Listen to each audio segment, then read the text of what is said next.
2 दिनों से संसद में वंदे मातरम पर बड़ी चर्चा चल रही है।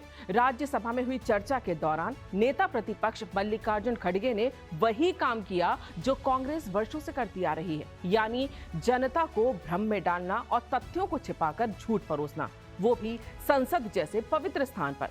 सबसे पहले आप सुनिए कि उन्होंने क्या झूठ बोला। श्यामा प्रसाद मुखर्जी और मुस्लिम लीग मिलके आपने बंगाल में जो गवर्नमेंट की, कहाँ गया था देशभक्ति?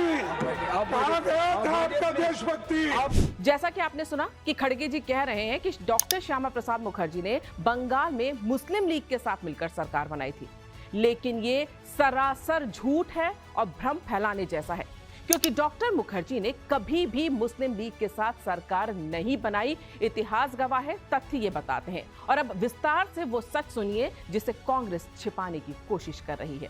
दरअसल डॉक्टर मुखर्जी ने 1941 में कृषक प्रजा पार्टी के साथ गठबंधन की सरकार बनाई थी, जो किसानों और मजदूरों की पार्टी थी, जिसके नेता फजलुल हक थे।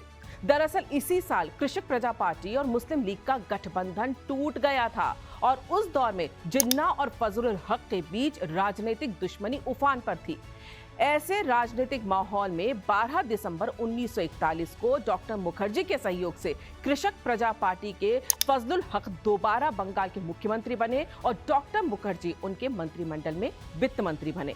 यानी एक तरह से यह कहा जा सकता है कि डॉक्टर मुखर्जी की सूझबूझ से जिन्ना की मुस्लिम लीग सत्ता से बाहर हो गई और बंगाल के हिंदुओं को इससे राहत मिली। इतना ही नहीं, नेताजी सुभाष चंद्र बोस द्वारा स्थापित फॉरवर्ड ब्लॉक भी इस सरकार में शामिल थी। नेताजी के 2 करीबी सहयोगी संतोष बोस और प्रमथ बनर्जी भी इस सरकार में मंत्री बने। और आइए अब थोड़ा कांग्रेस का भी हाल जान लेते हो, उसका भी इतिहास जान लेते हैं। इससे ठीक पहले यानी 1937 में फजलुल हक और मुस्लिम लीग ने मिलकर सरकार बनाई थी, जिसमें नलिनी रंजन सरकार वित्त मंत्री थे। ये वही नलिनी रंजन सरकार है जो बाद में 1948 में कांग्रेस की सरकार में दोबारा बंगाल के वित्त मंत्री बने।